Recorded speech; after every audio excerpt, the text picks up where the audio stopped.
Hey, welcome to Taylor's Trick Taking Table. It's me, Taylor, and a couple weeks ago I rambled in a long intro, so I'll keep this one short.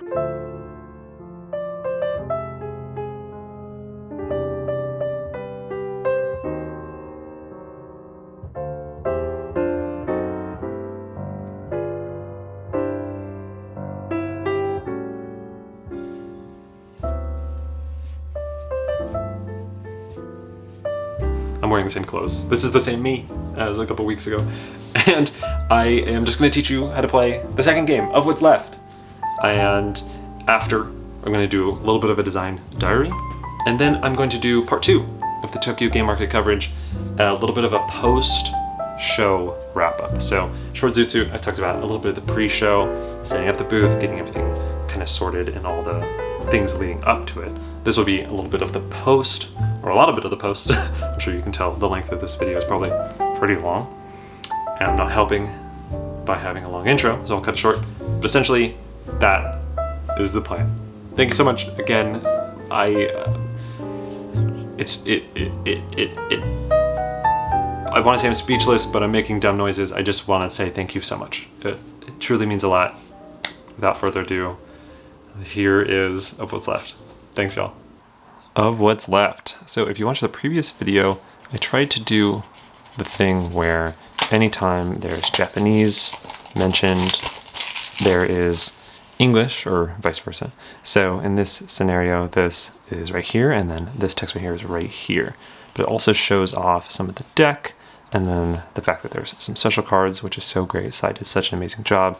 And as you can see, it kind of pulls around the lip there, which I love, especially because the game kind of, you know, has a little bit of a booty. But so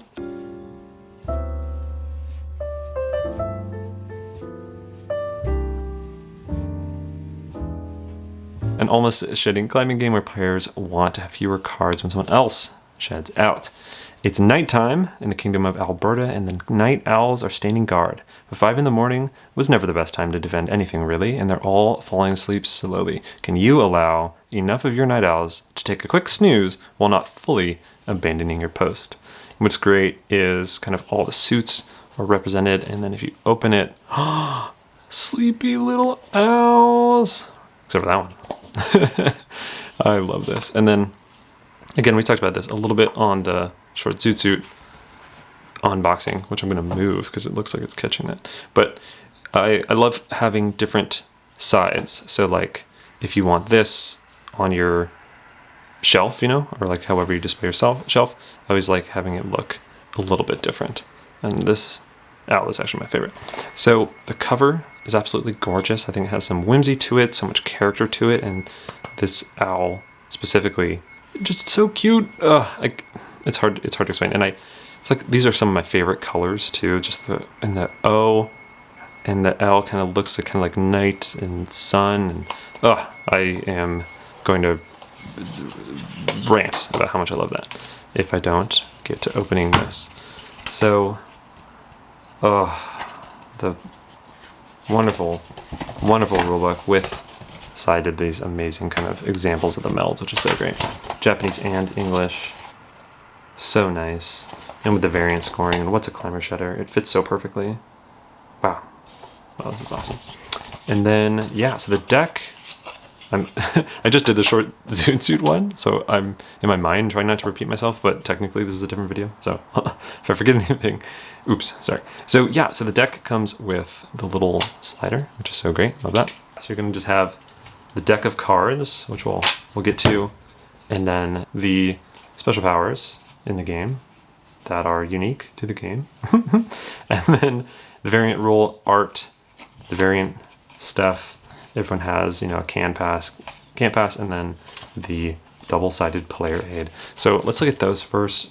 Oh my gosh, I love that this little guy is always there every single time. And it's different on the Japanese side. Oh, sigh. Absolutely love it. And then you have the can not pass and yes can pass. It was tough to, you know, both have this look fun, which Sai did an amazing job, you know, having it be both night and day. But also, well, I love that it's thematic, like everyone starts on the night. right? Now, when the day comes up, the owls have to go to sleep because they are nocturnal. It says when it triggers, it says if you can pass or not, and then also tells you if you get the bonus or not. So then the variant scoring card, which is so great. Oh, I love this. How it explains it on the back. So useful. But also this concept of like the slide down. Shout out to John. John did an amazing job. It's actually my preferred way to play, which I absolutely love. And then the 4 power cards, which, you know, they might belong to other games, who knows. Anyway, the dragon, the drag owl, the dog, which is now the dowel, the phoenix, which is now the fowl, and the wish, which is the owlish. And look at these amazing, amazing drawings I did. This is, I can't say it. Taylor, don't say it. Don't say it, Taylor. Is this my favorite Sai art ever? I might be biased. Anyway, love that it has what it does down below. It's just the best. And then the art. We kind of talked about this in Short Zoot Suit, but the idea that there's different suits, different colors, just to help out. But, you know, because suited runs are an important thing in this game. But so I personally love how there's also like a little bit of like a hue to the card, which is cool. And then the card backs, they're owls. They're little owls. Ah! And it says owl. This is maybe one of my favorite card backs ever. It looks so good. So I killed this. So again, we talked about it with Short Zoot Suit, like some people's preference on whether the game does say the name on the back and whether it doesn't. I think this is a wonderful mix of the two, because owl, you know, really small, not too bad, and it just says, you know, it almost just says owl. And then they have owls, which is kind of like this, like, I don't know if it's mandala, but this kind of pattern here that's typical of like bicycle decks or whatever those type of classic common decks have. And then as the owls, you know, they go from high to low, they get, well, at the high, they are very alert, you know, and then as they get a little lower, that one's still really alert, they start to get a little sleepy though. Oh, I love that the sword's going off the card here. That one's eating a little donut to try to stay awake. Still awake though.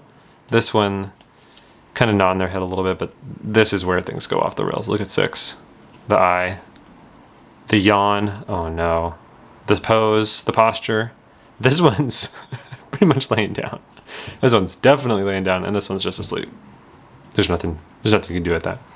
It was interesting because part of like the whole comedy to it all, where it's like, you know, it goes to alert to like pretty much passed out.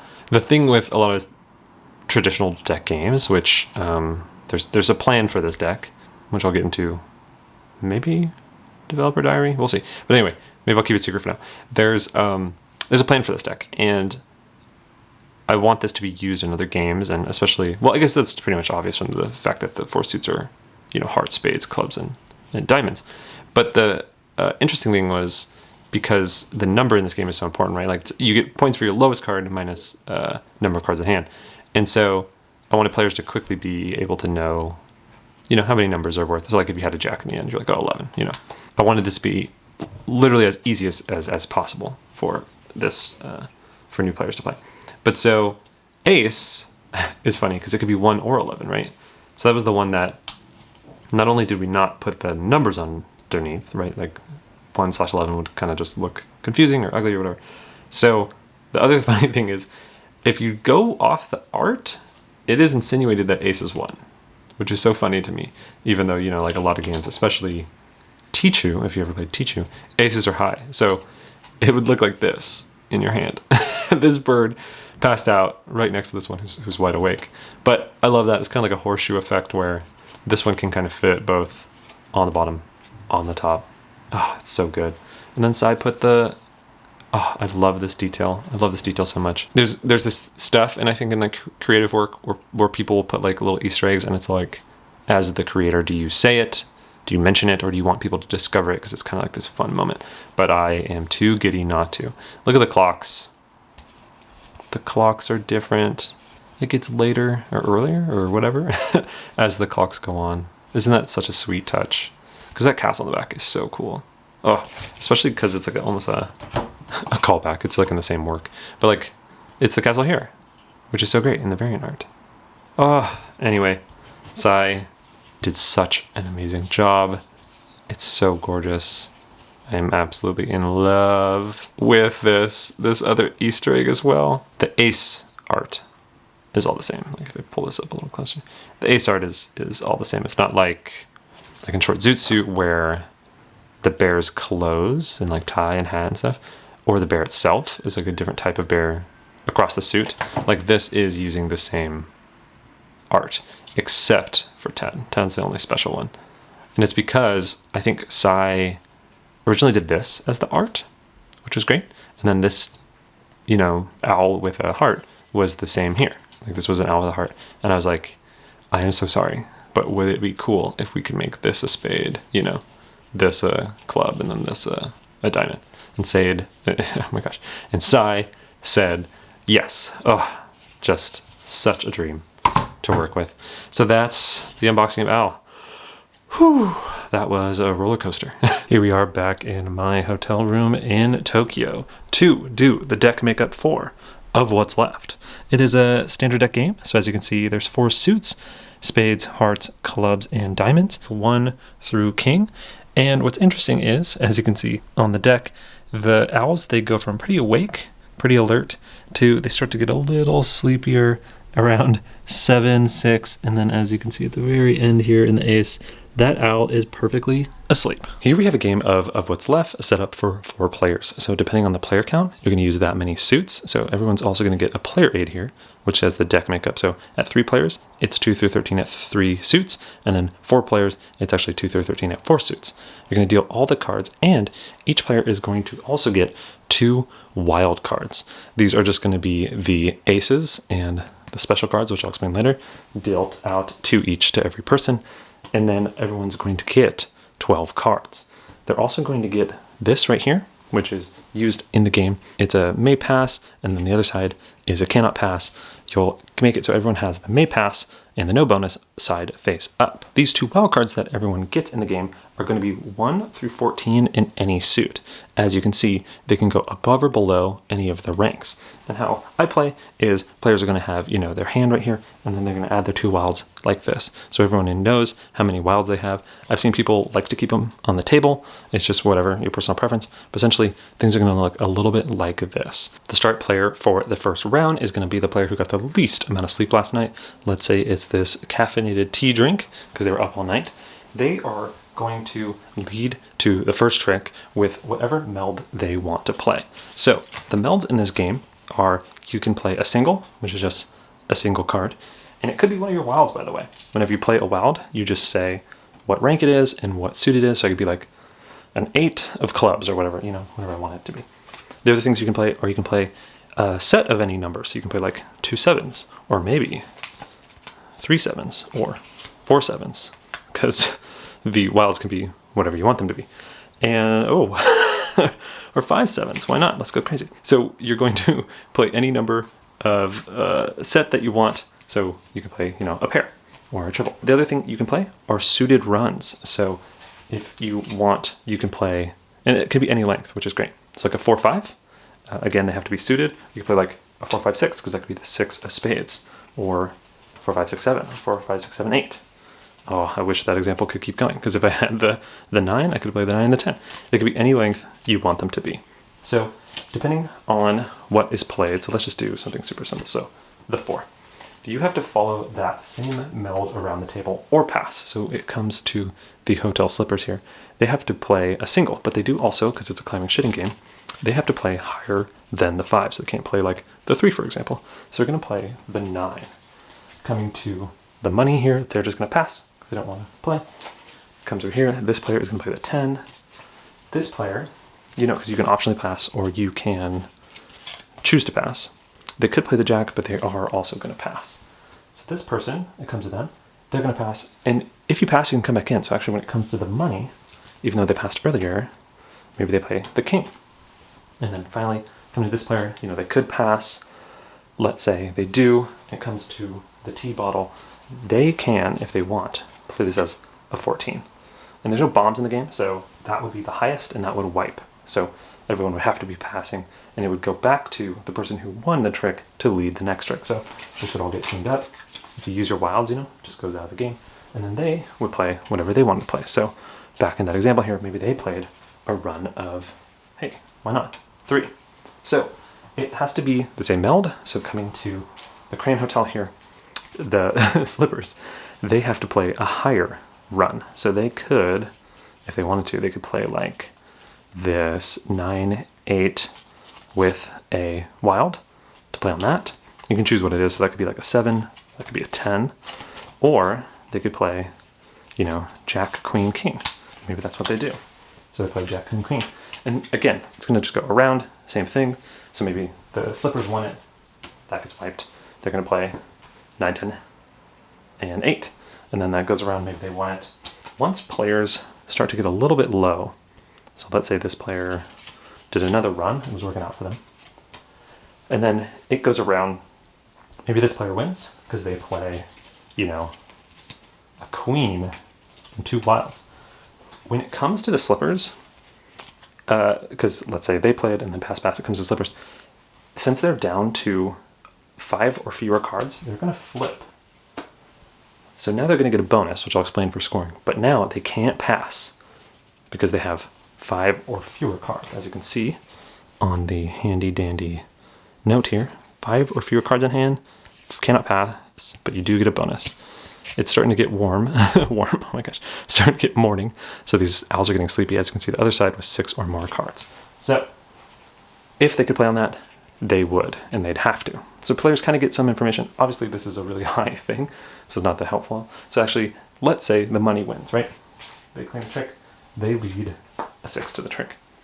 This player could pass. When it comes to the slippers up there, they can't pass anymore.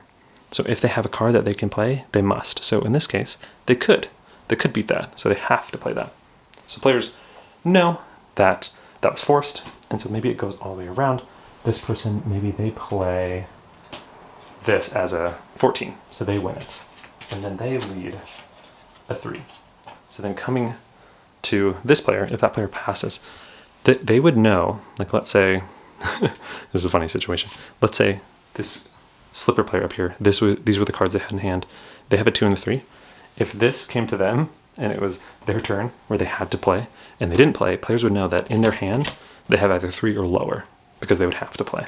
So this person would pass in this scenario. If they had this, they would actually have to play that. So players would be like, oh, okay, you still have cards higher than a 3. Flow like this continues until one player is out. So for example, everyone passes, and then it goes like this, and then this player has to play like this. Everyone passes, and this player plays like that, and they would be out. The hand would end immediately. Don't keep playing out that trick. It would end immediately. Then you're going to count up the scoring. Here we are at the end to show an example of scoring. So how scoring works is, you're going to count up the number of cards you have in your hand when someone goes out. You're going to lose a point per card. But if you have the yellow yes bonus side up, meaning you have 5 or fewer cards in your hand, you are going to get positive points equal to the lowest rank of your cards. So for scoring, up here, the slippers, they have no cards, so they don't lose any points, but they also don't have a lowest, so they don't gain any points, so they got 0 points. Over here, this mixed nuts character, let's look at their hand. They had 3 cards, so that's minus 3 points, and their lowest was a 2, so they got positive 2, so they actually lost a point. So even though they kind of got close, they actually did worse than the slipper player up here, so they got minus 1 point.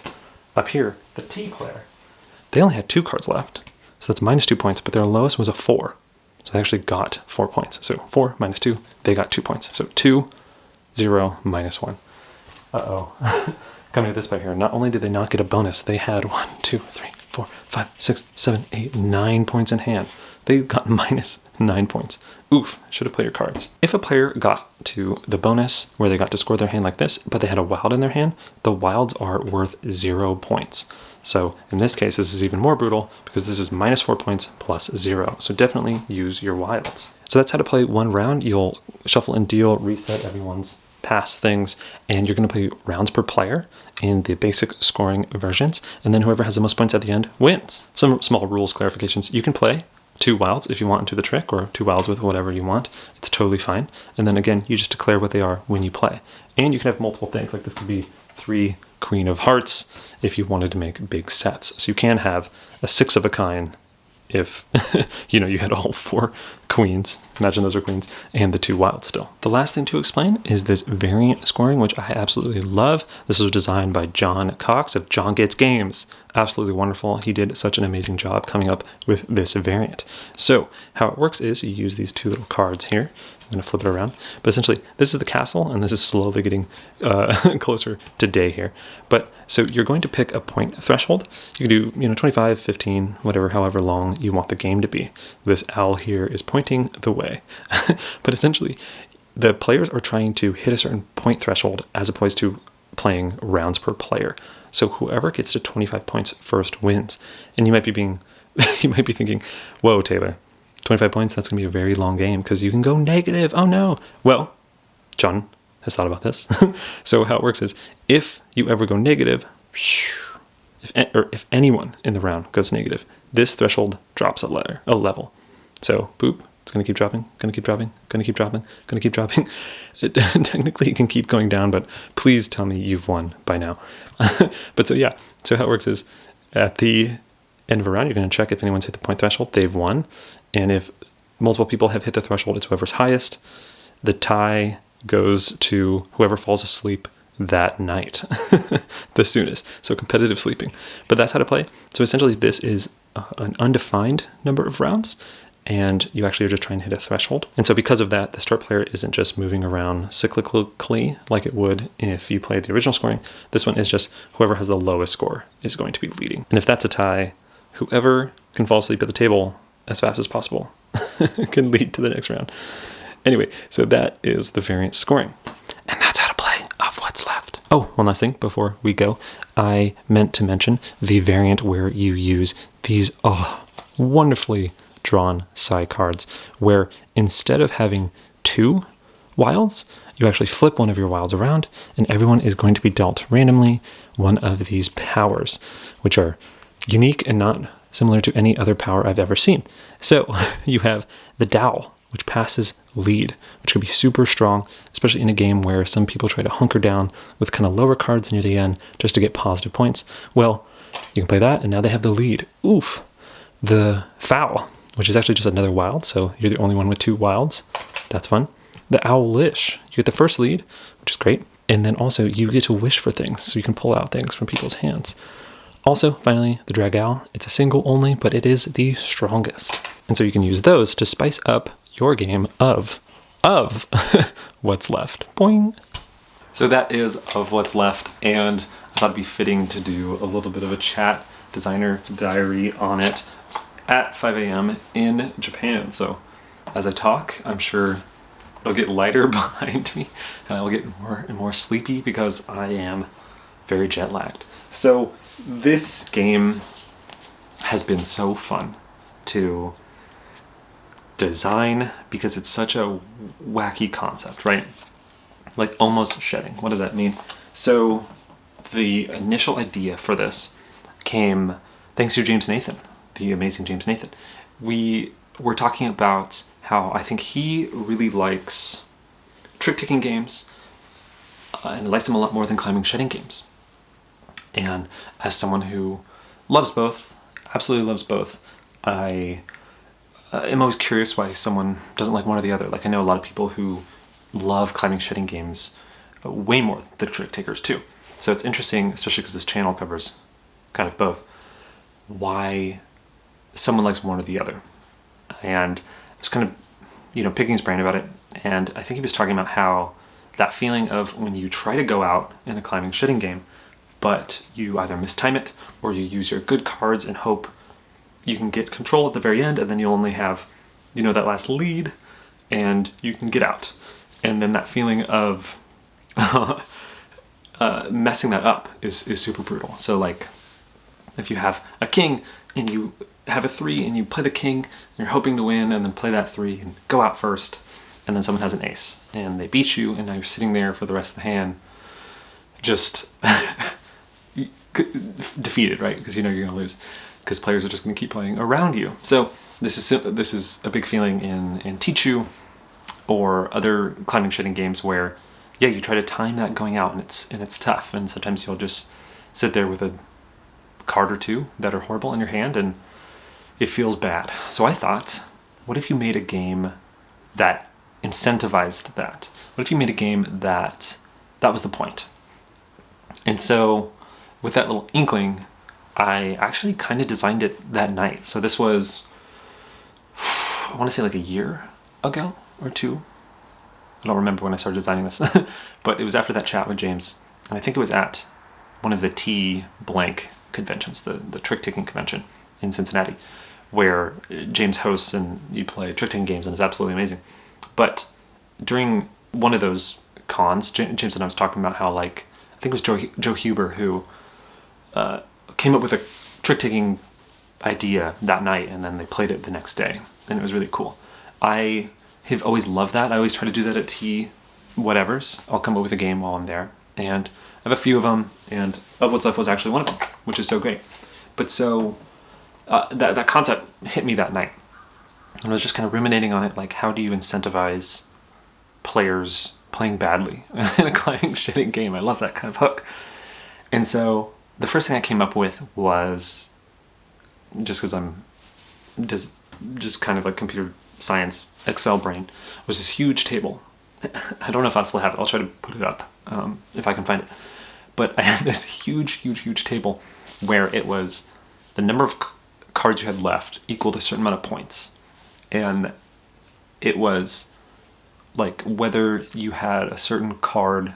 I think I took this out. This was really early on. But whether you had a certain card, it was worth more points. So like if you had a 1, it was worth more points than like a 2.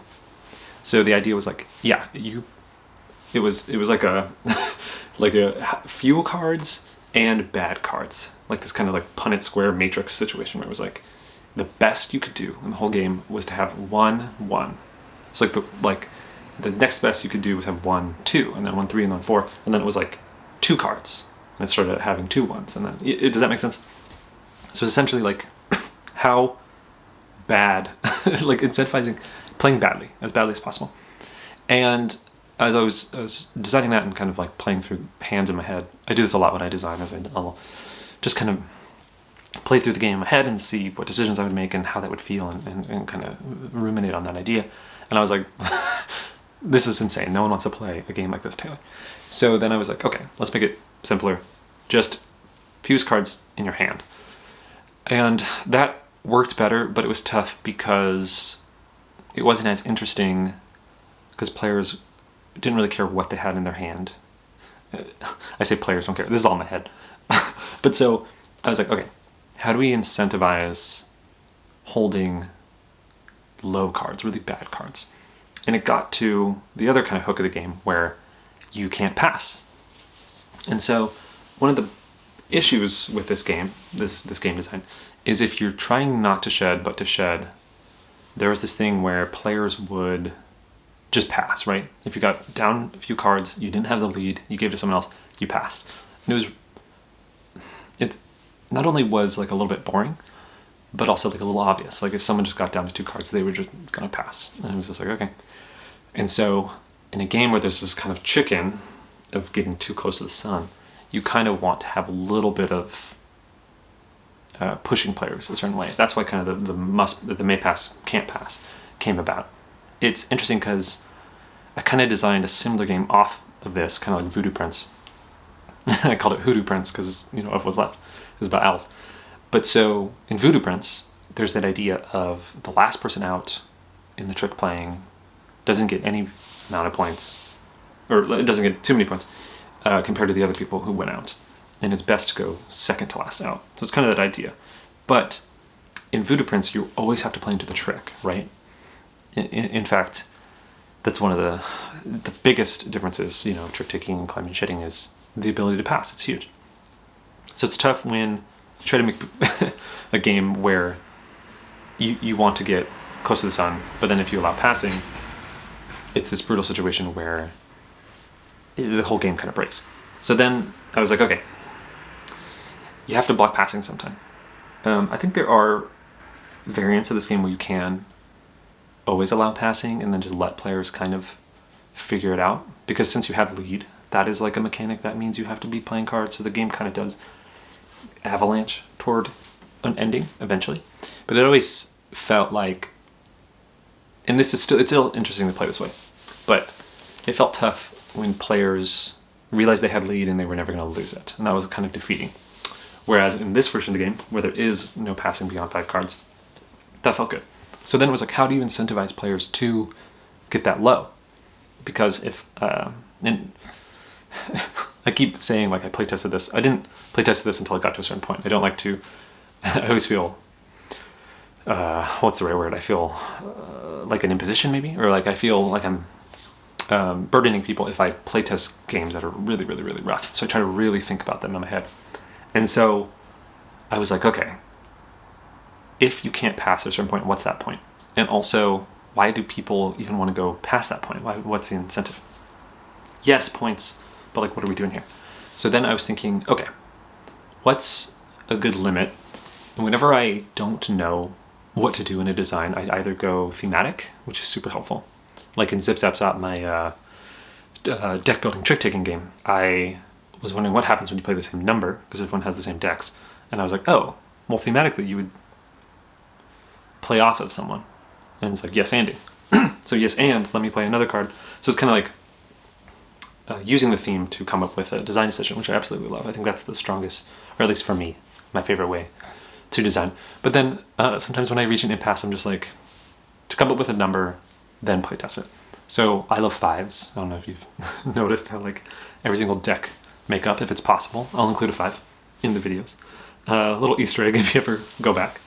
Wow, it is getting lighter. That's going to be fun to see behind me as I talk, it slowly revealing this kind of parking garage I'm sitting in front of.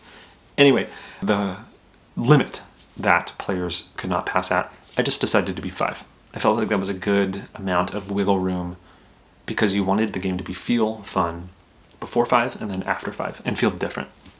So when players get down to that kind of crux, when they're around 6 or 7 cards and they're like thinking, okay, if I play from now on, I'm down to 5 or less and I have to play, like I can't pass anymore. I think that's a fun decision, and the game does feel very different. It feels like you're like, it's like you got onto a roller coaster ride, you made this decision to sue. You pick the ride, you made the decision to get in line, and you get in line and you're going up, and then like, once you get to the top, you have 5 of your cards, and then you're like, okay, here we go. So it feels kind of like a bit of like a, whoa. So back to the design. I picked 5. Then I was like, well, why would players want to get down that low? So just to recap, because I feel like I'm rambling right now.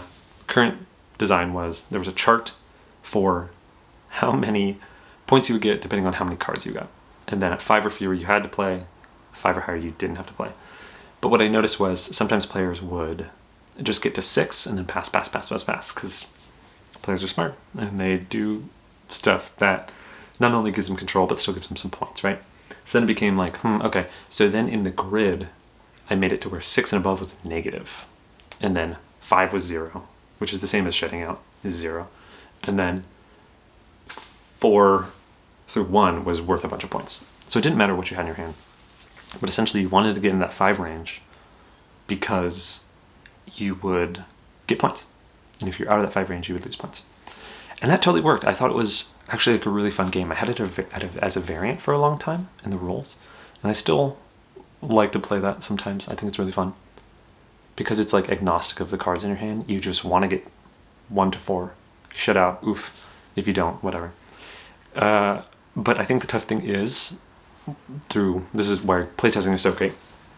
I was showing it to people and they are like, you're going to show players to your game like a giant spreadsheet, essentially. And I was like, ooh, that's a good point. That's kind of tough. So I went back to the drawing board and I was like, how do you emulate this spreadsheet without a spreadsheet? And how do you incentivize what you want from players without doing it?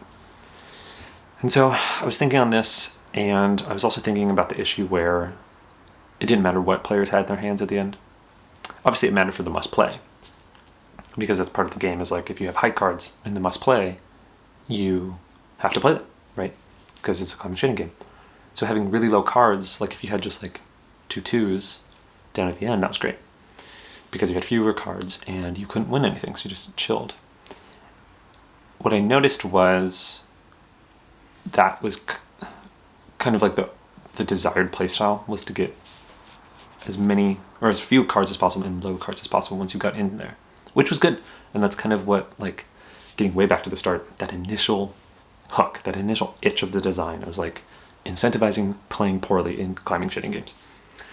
But then I was like, what if players could risk it? What if players can risk having really high cards when they're down into the must play? And that would be good. It's like kind of like a push your luck situation. So I was like, okay, how do you incentivize players holding high cards? It's like, how about if they are in that 5 limit, they score their lowest card. Whew. Then it got super spicy. So then players would be risking it a ton. And you get those really fun moments where, kind of like bingo moments. Bingo moments are part of this kind of design philosophy where you want these like bursts of joy and excitement and fun for players. And so these bingo moments where if a player held on to like a 10 or like 2 10s and a queen or something, and they didn't get the lead and didn't lose the lead and go out, and they got like 10 points, well, I guess -3 or whatever in that example. But that feels really fun for players, right? It feels really great to make a gamble and then have it pay off. So I noticed players were really liking that. It was also incredibly clean as opposed to having this giant graph. It was just lose a point per card. So then it was like, I didn't introduce that yet. So we got into a point where it was like, oh, you score your lowest. And then it was like a little bit high, and not using the chart, it didn't have a thing where like the fewer cards mattered. So then I was like, okay, how about -1 point per card? So then that was really clean. And then it was the situation where if you could score your lowest, players would just sit at 6 and keep, queens and kings and stuff. And so they would lose 6 points, but they would still get like 13. So then it was like, I think I already said this actually, but it became the point where if you got 5 or fewer was the only way that you could score the bonus. So players couldn't just sit at that 6 or more situation, right? They had to actually flip to the 5 or fewer. And so that felt good. So things were all feeling really good, feeling all tied together. I think one of the big design philosophies was trying to design this for a standard deck. So I think I'll have mentioned this. I'm actually filming this before I filmed the short suit stuff. But I think I mentioned this in the short suit one. Whereas essentially, I love designing for a standard deck, because if you can't get this game or afford it, or it's unavailable, I think it's the same as can't get it. But if there's any way you are not able to get this physical copy, I just love games, and I love game design, and I love having things be as accessible to people as possible. And I love that idea that if I don't have this and I'm out at like a cafe or going camping and someone has a deck of cards, that we can play one of my games. It's so insane that like around the world I can just grab a deck of cards and play one of my games. So one of my design philosophies has to work for a standard deck.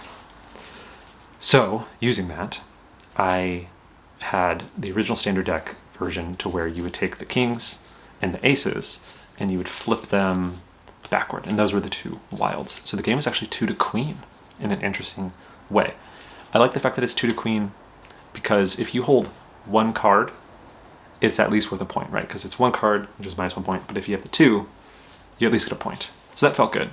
I think in earlier versions it was ace through king, and then you got 2 just wilds, while I was playtesting. And then it felt like, ooh, like if you had the ace, you actually lost a point, even though that was kind of the point of the original game. So what's weird is with the new scoring system, which is super clean and I love it, technically, if you get down to 1 card and it's the king, that's like the most points you can get. And that's not essentially like the original design philosophy, right? It was supposed to be how poorly can you play this game, like in Tichu, like if you messed up super bad in Tichu, but still were rewarded. Whereas if in Tichu you had 1 card left and it's like the king or the ace, like you're not really in that bad a position. But there's kind of this design philosophy, and I don't know if it's Sean Ross or something, but I was talking with some of the designers where it's like, follow the fun, I think is it. I think it is Sean Ross, so I'm accrediting it to him. But the idea is following the fun. And even though the game started off as this huge spreadsheet, and the whole idea was like, yeah, you end with one card, that's like the best, and you want actually a low one card, so then you don't have to play when you can't pass. That was a giant Excel sheet, and it was intimidating to players, and it wasn't as fun. So I love the fact that the new scoring is just like inherently more fun, and it feels like a much stronger game because of it. So it's nice. I think part of the things I learned while designing this game was to, I mean, people always say like, it's like cut your darlings or whatever, kill your darlings, I think. But that idea of not holding on too strongly to either an original idea or what you personally think is really fun, and just understanding, like through playtesting and showing other people, that the game could be so much more, and honestly cleaner and more interesting if you kind of let the fun decide where it goes. So that was a really fun lesson to learn. Wow, it is getting very light out there, and my voice was kind of losing it, so I took a sip. But so that's essentially the design behind the game. What was really nice was huge shouts out to John from jonGG Games. Helped me so much. So the part I mentioned during the teach, which was the variant scoring. In fact, like this was his mock-up. I'll include right there. It was really awesome to see Sai draw this, because this was his original idea when he was posting it. But essentially, he helped not only with the scoring initially, where he was like, yeah, this, I think he was one of the bigger people to push me over that edge of like, you can't really use a giant spreadsheet to do scoring. That's just a little bit too much. So he was a huge in that final scoring to be like, yeah, point per card, lowest, that feels good. I think developers in the industry don't get as much credit. I think it's insane how much better the game is when someone else can come on and be like, here's a couple ideas, and you can take those, internalize those, and make the game so much better. So John was an amazing help for that type of scoring, and to get me out of that whole Excel spreadsheet mindset that I was in. But also, this is huge. This is actually the way I like to play. This is the variant scoring, to where essentially if someone hits a threshold, they win. But if not, you just keep going. And if anyone gets a negative, it actually lowers the threshold, which is really fun too, because you can like for example, I could be at 10 and it's at 15, and if someone just goes negative and I don't get any points, I can win, right? Because it lowers the threshold. So then I'm like incentivized in that round to kind of go out as fast as I can, which I love. Anyway, so the threshold scoring was so cool. John loves Tichu, and I think also spades and other games where like you're going toward a number, hearts I believe too, I think. But he loves, I don't speak for him, but John loves games, John gets games. John loves like Tichu, where you're hitting a point threshold and you're never out of it. Like, what I think is good, especially to learn the game, is the initial structure of what's left is you just play a round per player.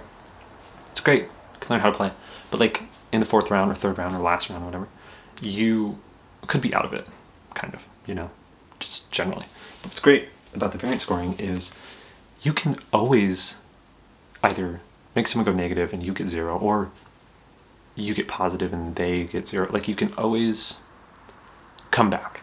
Like, there's no way you can't come back. And the way that this just like lowers and lowers and lowers, the game still will end too. So it's nice that it like hurdles toward an ending and you're never out of it. It feels super climactic and super fun and super varied too, because you're like, how long is it going to last?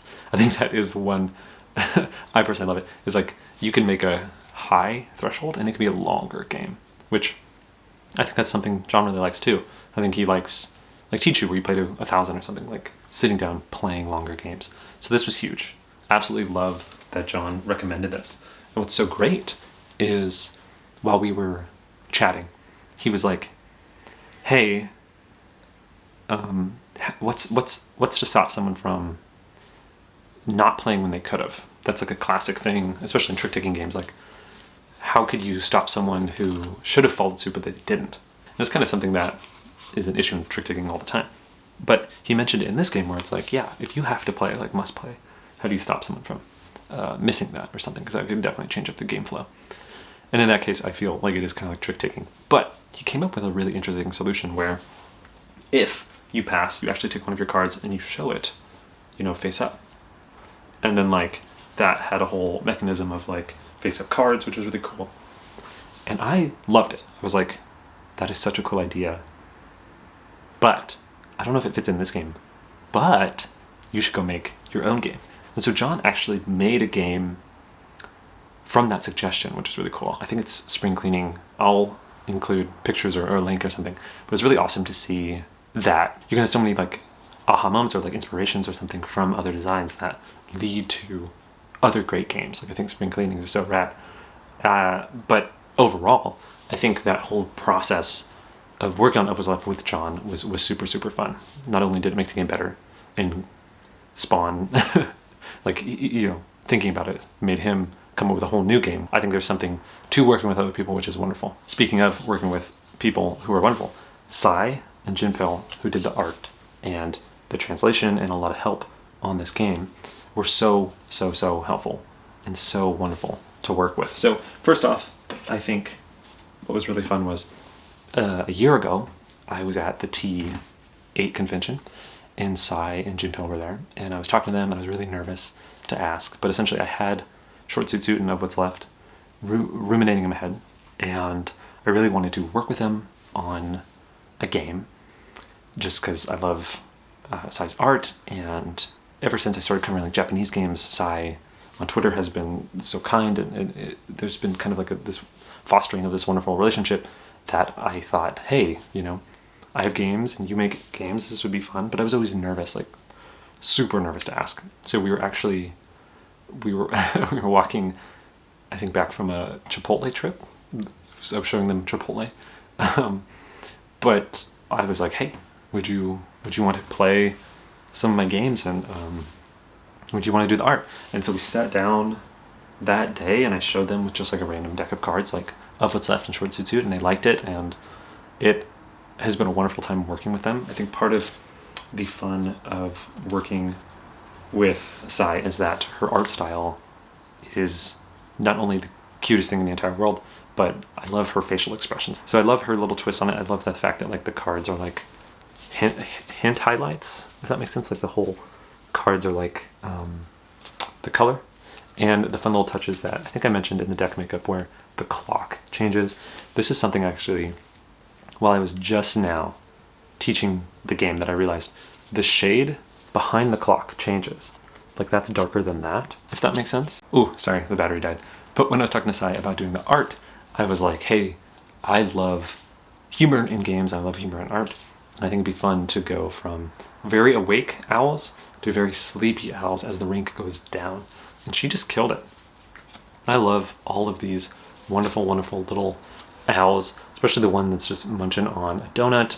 I think there's so much whimsy and so much cute to the game. I think overall she absolutely killed it. I love like the custom art that she did for like these things, or the fact that the can't pass and then the can pass are night and day. There's so much, like, it's weird to say thematic, but there's like because I don't know if like the mechanisms are thematic, but like the art design and the direction, like everything has the theme everywhere, if that makes sense.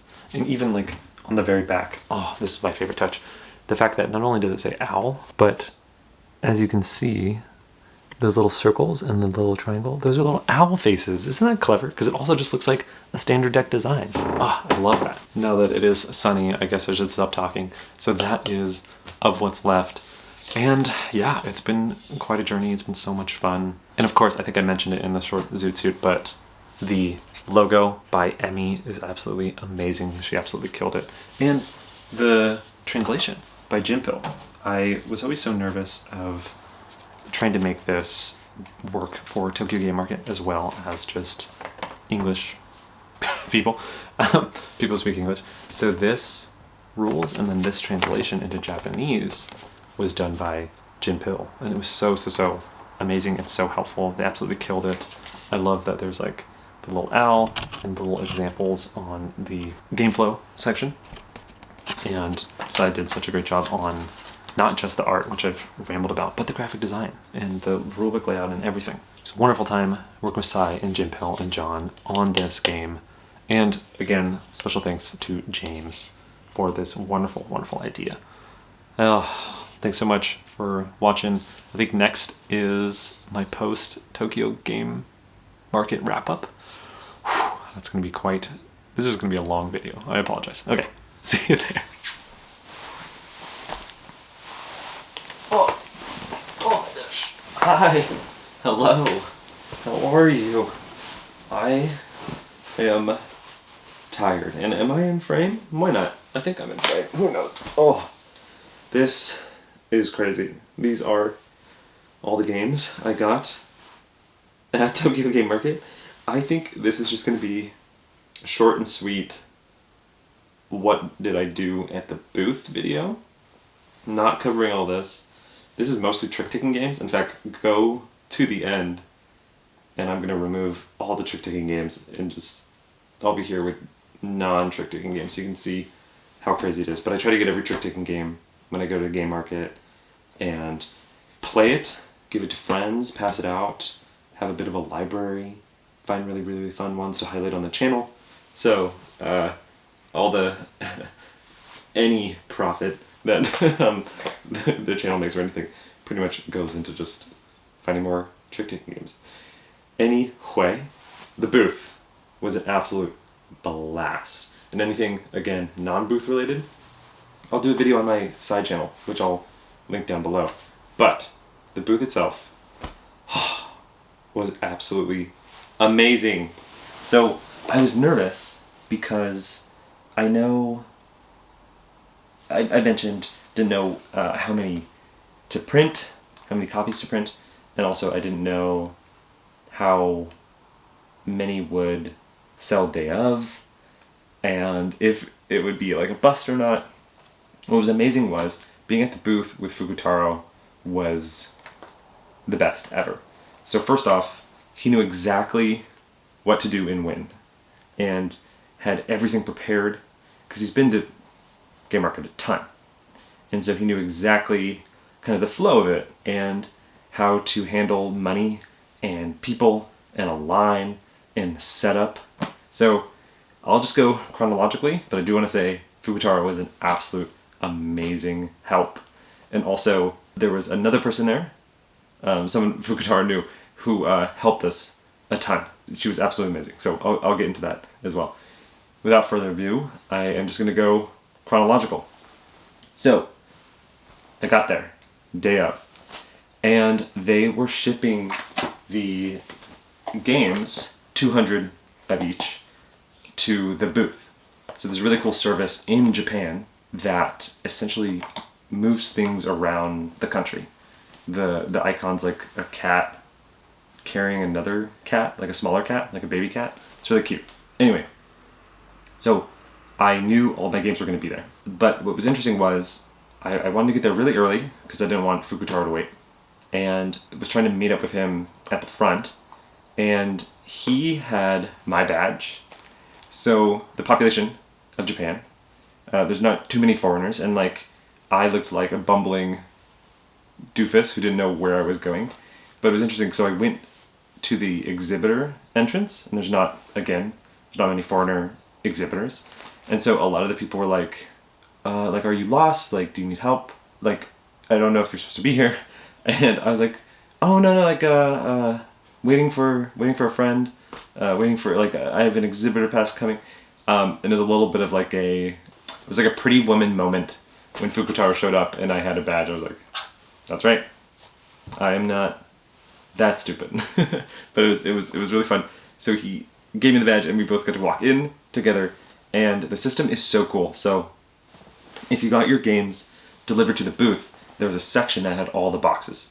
So Fukutaro went to the booth, I went to go pick up my stuff. All his games were on a trolley, so he kept going and he went to the booth. I got my games, trolleyed them over, and then we put our boxes underneath the bench, and on top of the table he had two amazing things. So he had this kind of sling that went over to where on the backside it held, like, it had pockets, so you could put some spare change and food and just like little items that you wanted to keep track of, like rules and stuff, which was so helpful. And then over top of it, and I'll have a picture of the booth. I think I already have a picture of the booth. And over top that, he had his own custom tablecloth that said Fukutaro over it. It had owls on it. It was absolutely amazing. So the booth looked incredible. And on top of that, he got both of us this long stick called like posta, I think. And it had clips on the top. And you could hang a poster. And so what I did, which I think I talked a little bit about, was I cut up, I cut up pieces of paper and essentially made like a, like a 4x3, kind of a 4x3 poster of What's Left and Shortzutsu. And so I taped it up there. I taped it up at the booth. And what was great was we had like 3 hours before the first wave of people came in. Because how it works at Tokyo Game Market is on Saturday, Saturday only, because on Sunday they don't do this, but on Saturday they have an early entrance group. So people can pay, I think, to come in early, an hour early. They come in at 11, and then everyone else, I think, they come in at noon. So we got there around like 9 or so, 9:30, and so we had a ton of time to set up. And what's interesting is no one will sell anything before then, just obviously to make it super fair. So everyone just has free time to really set up. So we set up all the booth. I took out, a bunch of the games, set those up. Fukutaro was amazing. Oh, he had a bunch of 500 coins and a bunch of 100 coins, because those are the change in Japan. And then he had a bag for me to put cash in. And then he was telling me how the flow works is, you put, because he had those trays where people put the money, because it's mostly cash, which I mentioned. But you put the money that they give you on the tray, you pull out the change, you give them the change, and you put the money in the thing, and then you give them the game. And that's kind of like the flow. And it was funny because I messed it up so much. Like, people would give me the money, I give them the change in the game, and then I would just like talk to them for so long, and I would just have the money they gave on top, and I'd forget to like put it away, because you have to put it away, because then like if another person comes up and you talk to them, like you're like, oh, did they put the money there? Like, did I remember that they put the money there? Like, just knowing that like a transaction ended is really important. It was just super funny because a friend came over and was just like, every time I see you, you're talking to people and there's just like money like in front of you both, which is like every other booth would never do that, right? Because they're really very diligent about giving the change, putting the money away, giving the game. But I'm just like so in my own world. But so Fukutaro was helping that. He also was helping do the change, like making sure I knew how to do the change. One of the really amazing things was, so I had the poster set up, and then I had like a piece of paper that I was going to write how much everything costs, but it was going to look horrible. And so the person who was helping us did this amazing, I hope you can see, this amazing kind of price tag of both of them, and then the combination price. And it looks amazing. I am blown away how gorgeous this lettering looks and the colors look, and it looks so good. And so the booth just looked amazing. And Fukutaro had a wonderful setup as well. They had castle builders and tooth and claw. We had like a nice pyramid section going. Since we had set up and it didn't take too long, I just walked around the booth for a little bit and checked out, some of the booths that I was probably going to try to go see during the day. But since, the first wave was coming at 11, I went back to the booth, and I kid you not, it was wild. So from 11 till, I want to say like 2 or something, just straight people coming, saying hi, getting the games and getting Fukutaro's game, and having so much like wonderful interactions.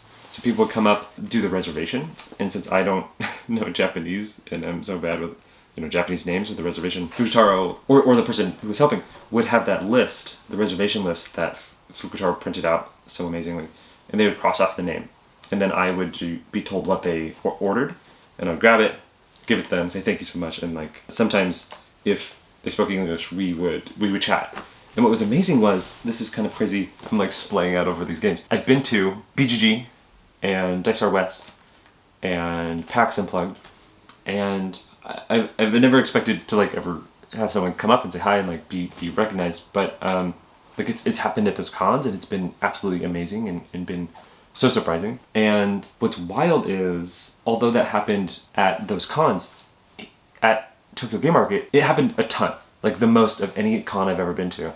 And I was talking to someone who came up, and I was telling him that, I was like, this is wild. I've never had so many fan interactions. And I think he was saying like, it's funny to have a time and place where you'll be, and people will like know that you're there.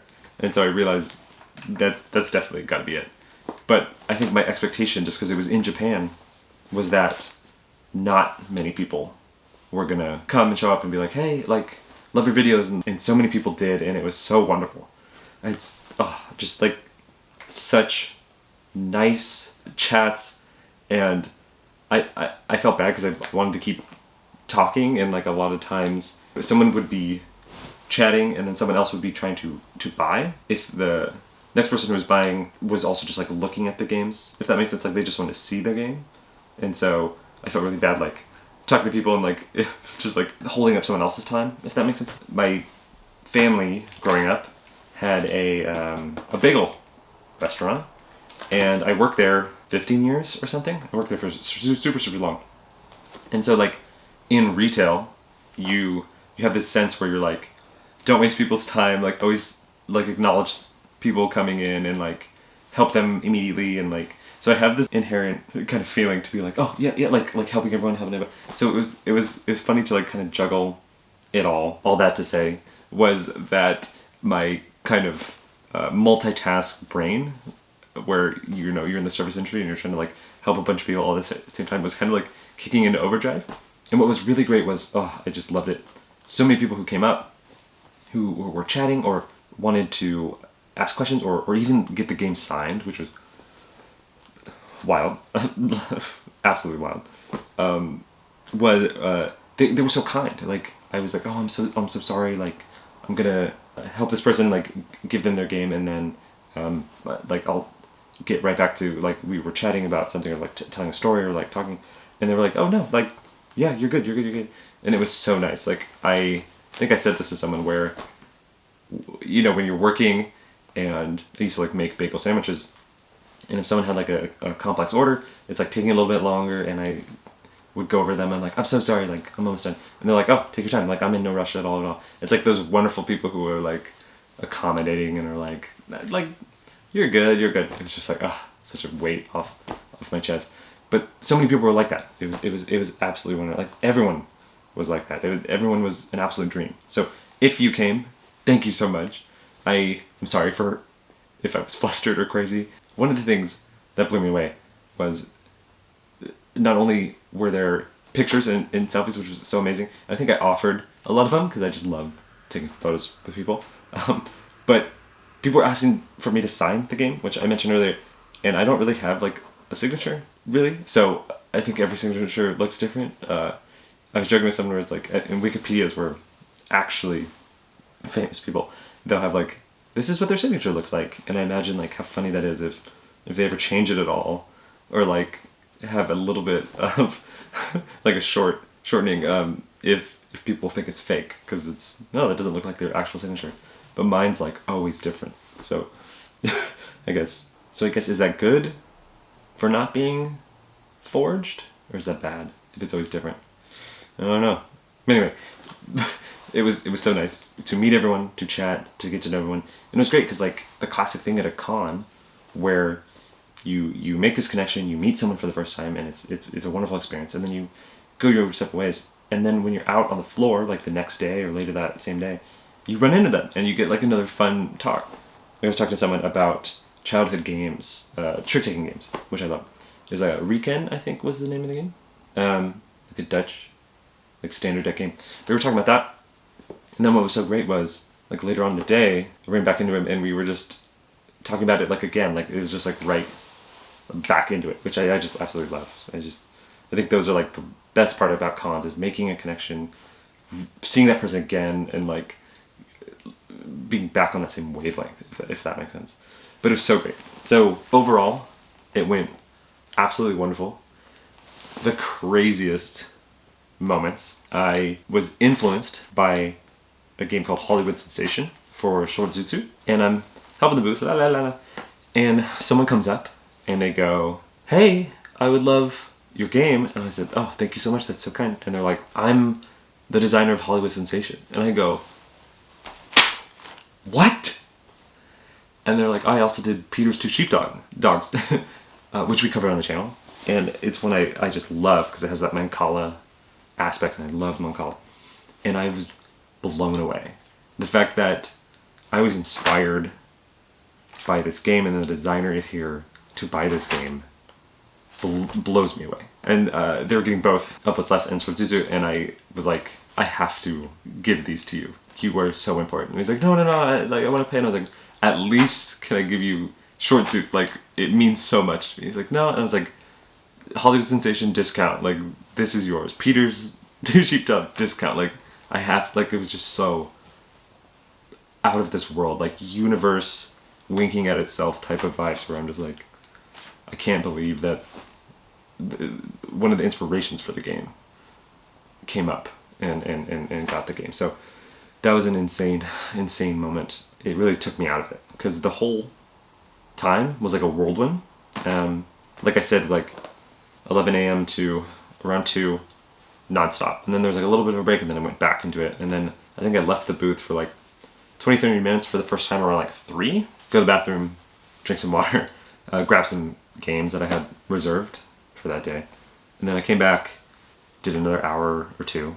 And then when it got closer to, I'm trying to do math. When it got closer to when Game Market was going to close, I went out and got the rest of my reservations, and then came back and then kind of cleaned up. But it was just a whirlwind, an absolute whirlwind. It's one of those things where, like I say, it's a whirlwind, but like I remember all the interactions, and I remember all the details of talking to people and like the specifics of what we talked about. And it's every one of these moments is like this like special like vignette almost. But then like all together it's like this giant montage, if that makes sense. Like it was wild. I'm like really bad at public speaking. Like terrible at public speaking. There's like this weird disconnect where like I can talk to a camera, and if I counted, the number of people that will watch this video, and if I put them actually in a room and I do the same exact thing I'm doing right now in front of them, like I would die. Like I could never. Like absolutely never. Like I did the panel at Dice Tower West, and the room was not full, and I was like shaking. It was crazy. When I would give speeches, I would have like an out-of-body experience. Like I would almost like watch myself give a speech because it was just so intense for me. And I haven't had that feeling too much lately. Usually just when I give speeches like Dice Tower West. But I had that here where like this crazy moment where I was, someone would come over and they'd be like, oh, I like both of them. I'm like, oh, thank you so much. That means the world. They're like, I was in Japan and this just like serendipitously worked out where I can like come here and meet you and like get all these games and that would kind of happen where I would be helping people and I'd be like thinking about how this moment is so special and people coming up and saying, oh, hey, I was actually just in Tokyo and I found out you were here and I thought I'd come say hi at Tokyo Game Market. And I'm like, this is so wild. I think that the way I was feeling that describes it best was what I was kind of like vibrating, if that makes sense. I don't want to sound too weird, but it was an out-of-body, surreal, like otherworldly experience. It truly was. And last crazy story. So I did the reservation, and what's really fun is some people under their names will put like their English name, or sometimes they'll put in the Japanese for it, like how you sound it out and stuff. So if someone's Japanese, like they'll come over, they would say the stuff, and then I would get help from Fukutaro, or the person who's helping Fukutaro, to know who that person was on the list, right?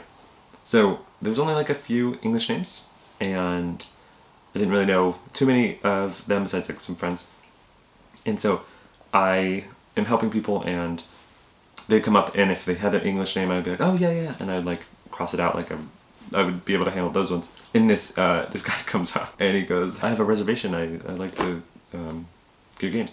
And I was like, oh, what's your name? And I'm expecting, like, I'm looking over all like the English names, right? And he goes, Ian O'Toole. Yeah. Yeah.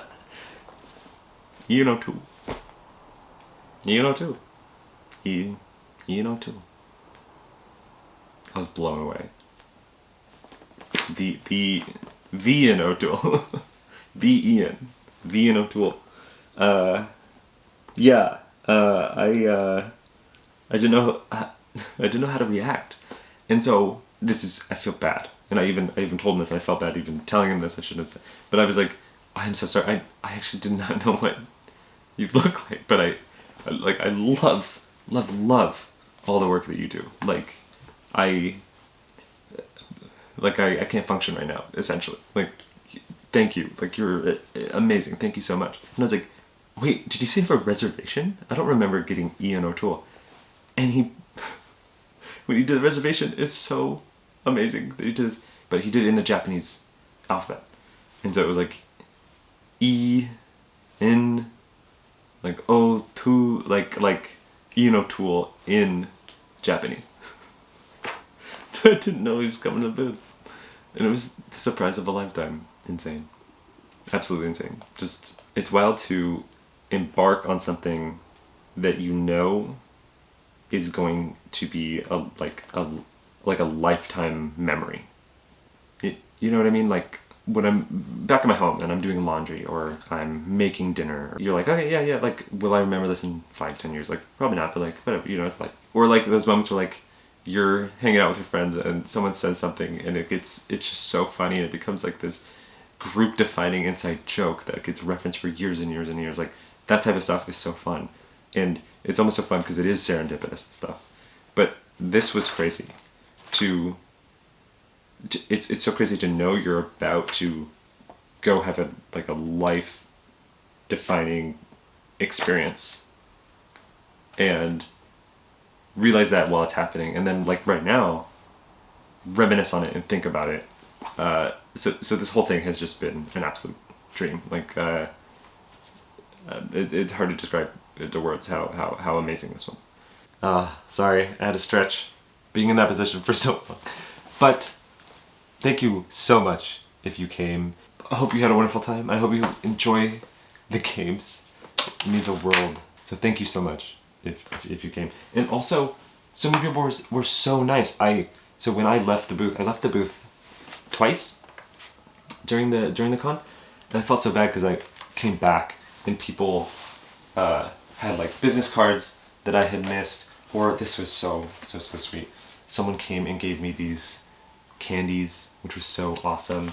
And then also, people were so nice. This was the person who was helping us, and she was like, lion, the perfect gift. The last few things I'll say. One thing I thought was really funny was I accidentally got 2 badges for the same day. So I had 2 exhibitor badges.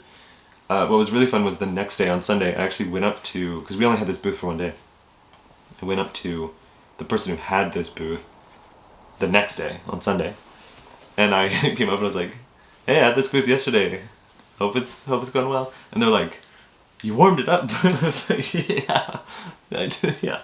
So that was just a fun little booth camaraderie moment. The other things, which I think was so fun. First off, I saved this, which is so fun. This was, here's a better look at it, but this was the set, so of 6 boxes that they sent, and it had like the booth name, the booth stuff, and then what rough location they had it, because they had multiple of these. So this was really cool. This was on all the boxes, if you wanted to know how like that system worked, which was great. Hey, Taylor here as I clean up right now.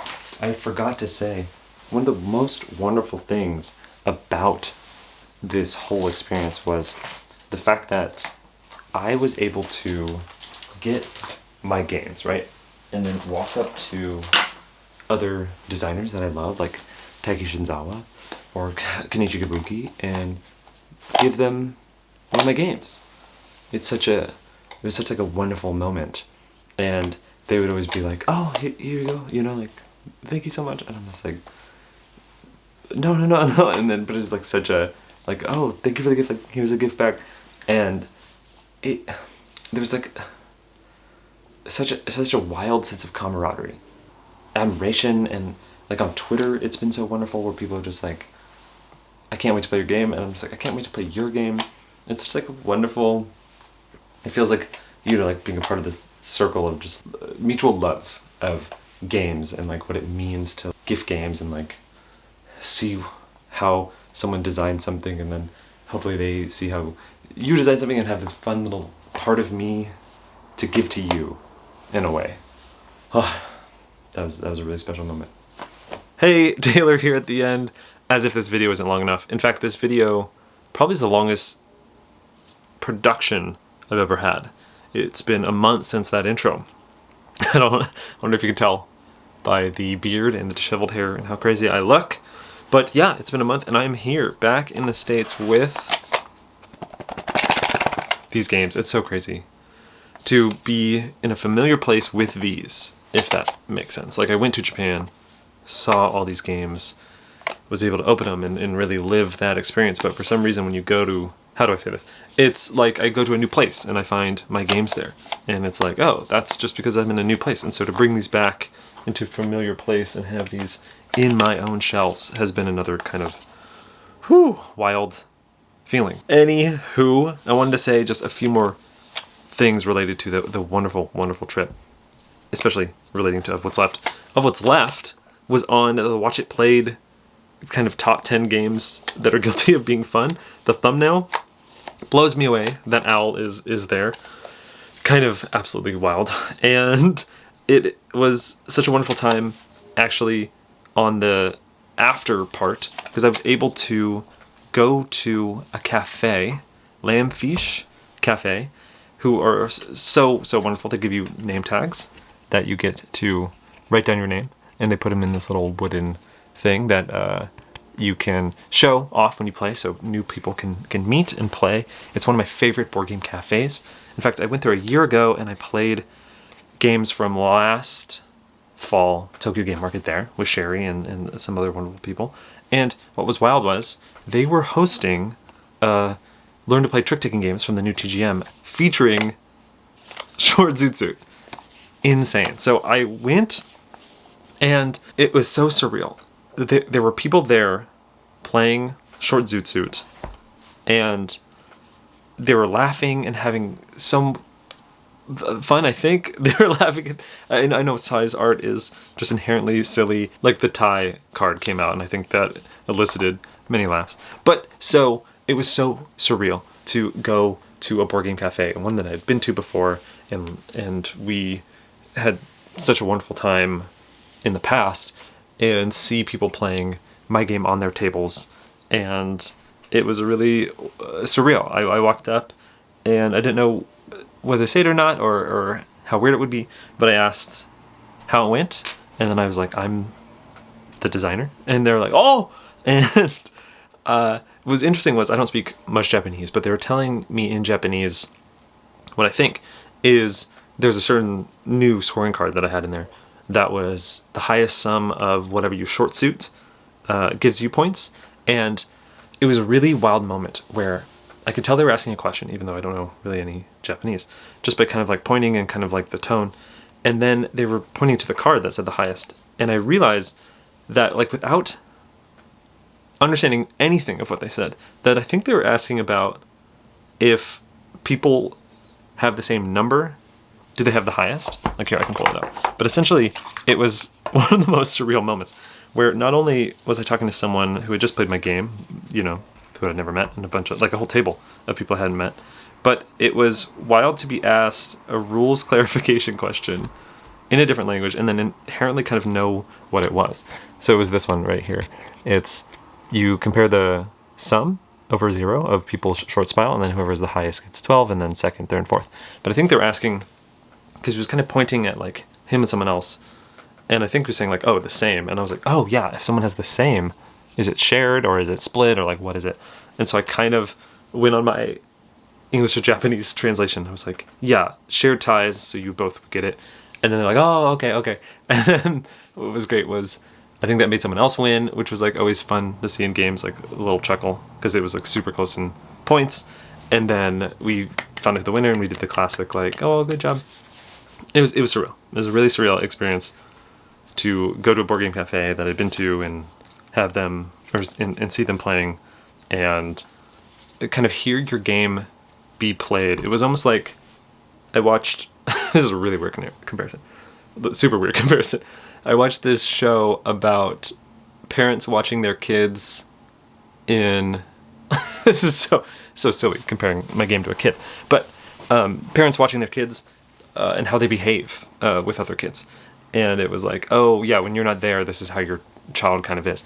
And it felt like that. Like I was there watching how my game played in the room, and no one kind of knew who I was or knew what was going on and knew that I designed it. So it was very organic. It was very fun. It was very heartwarming. So weird way to say that was kind of an out of body experience as well. Is going to the wonderful Lampfish Cafe in Japan and having kind of a bird's eye view. What's the side eye view? That sounds bad. An adjacent view of people playing short zutsu. That was absolutely wonderful. And the other amazing things. So Mashimaru, who this TGM has Sumida River, and also in his circle had Gossip Tricks and Fano Trick, and also gave me Trick Pages, a bunch of games that we'll try to mention. It was just so nice. I ran into him I think 3-4 times throughout TGM and before and after, and really nice because I only had a booth of one day. He said if you have any extras of Owl, let me sell them at my booth, because he wrote up, because me, James Nathan, him, and a fourth, we played at a game cafe, Little River, another wonderful game cafe. It's by the person Mori, who does a variety of games really, like Stampede and Mount Dice and stuff, but also did Final Burger, and Last Burger, I think, which is trick-taking games that we're hoping to cover on the channel. But anyway, it was at the board game cafe. We played Owl, and Mashimaru liked it so much that he wrote a blog post on it that I'll link, which was so heartwarming. It has some of the nicest words that I've ever heard from someone who just described Of What's Left in such a wonderful way. So he was helping spread the word, and it was so nice because I didn't really do much promotion. I think the main promotion for these two games was just Twitter and Sai. Oh, like Sai helping so much, and Fukutaro helping so much. And it was wild because I was giving him games and he was selling them at the booth, and it was nice to like walk around on Sunday, which I had like a little bit more time, and see those copies also sell, which was really nice. And thanks to Mashimaru. So as a fun kind of back and forth, I was like, can I do anything to say thank you? And I offered to do the English rules for Sumida River. Well, and hopefully in January, do a video on Mashimaru, because he also does, which I've had here for a while, Eidos, which is a really interesting game. So I really want to cover that. Maybe I'll have like a Mashimaru spotlight, which would be really fun. All that to say, it has been absolutely wonderful to have a chance to go from brain to game to giving game out and having people play it, and I've seen so many people on Japanese Twitter playing and sharing photos of the game and their thoughts and initial impressions, and I've tried to catch them all and like them and say thank you so much. It's been just such a wonderful kind of spreading of joy and kind of life-changing experience to do this. So I'm hopeful, very hopeful in the future to make these more readily available. Again, they're standard decks, so you can play them right now to kind of get a feel if you like them or not. And also, I think there are some other fun plans for these games coming out, which I will hopefully be announcing soon. So yeah, so 2024 is going to be a wonderful year, wonderful, crazy year. There's a lot of fun surprises that are coming down the pipeline that I cannot wait to share with y'all. So thank you so much. If you made it this far, welcome to the feature-length film.